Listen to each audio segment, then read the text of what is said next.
ሰመራ ዩኒቨርሲቲ 8 ኮሌጆችና ትምህርት ቤቶች ስር ከ40 በላይ ዲፓርትመንቶችን ይዞ እያስተማረ የሚገኝ ዩኒቨርሲቲ ነው። የተፈጥሮና የቀመር ሳይንስ ኮሌጅ እና ኤርዝ ሳይንስ ወይም የምድር ሳይንስ በኮሌጆች ውስጥ ያሉ ዲፓርትመንቶች ስንት ናቸው? እነዚህ ዲፓርትመንቶች የሚሰሩ ስራዎች ምንድናቸው? የሚለውን ቆይታ እንግዲህ አብረን የምናደርግ ነው የሚሆነው። ተፈጥሮ ቀመር ሳይንስ ኮሌጅ በሰመራ ዩኒቨርሲቲ የተመሰረተ ከመጀመሪያው የተለያዩ ኮሌጆች አንዱ ነው።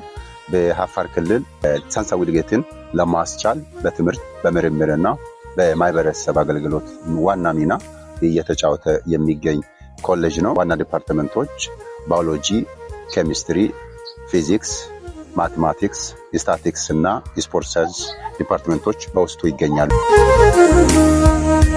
የምድር ሳይንስ በምድር ላይ የሚያኖሩ ተፈጥሮ ሂደቶችንና አካላትን የሚመለከት የተለያየ የሳይንስ መስኮችን የሚያካትት ትልቅ ዘርፍ ነው።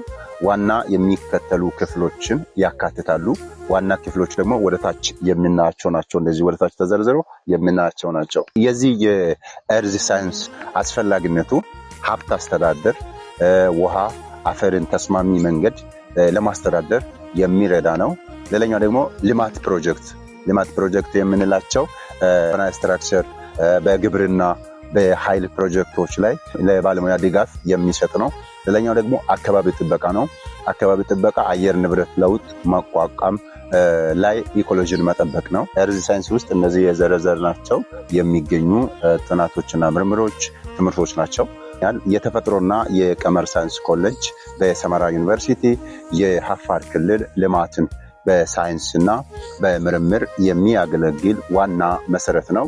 ተማሪዎችን በትምህርት በምርምርና በማህበረሰብ አገልግሎት በተግባር የሀገር ችግር መፍትሄን እያዘጋጀ ይገኛል። ኮሌጅ በሰመራ ዩኒቨርሲቲ የአፋር ክልል ልማትን በሳይንስና በምርምር የሚያገለግል ዋና መሰረት ነው። በተጨማሪ ተማሪዎች በትምህርት በምርምርና በማህበረሰብ አገልግሎት በተግባር የሀገር ችግርን መፍትሄ ለማምጣት ጥናት ወይ ምርምር ትምህርት እያደረጉ ይገኛሉ። ሰመራ ዩኒቨርሲቲ የሰላም አምባሳደር ነው። እንዲሁም ደግሞ በውስጡ በያዙ ዲፓርትመንቶች ውስጥ ተገቢው ትምህርት እየሰጠ ተማሪዎችን እያበቃ የሚገኝ ዩኒቨርሲቲ ነው። ምርጫችሁ እንግዲህ ሰመራ ዩኒቨርሲቲውን እንወዳችኋለን።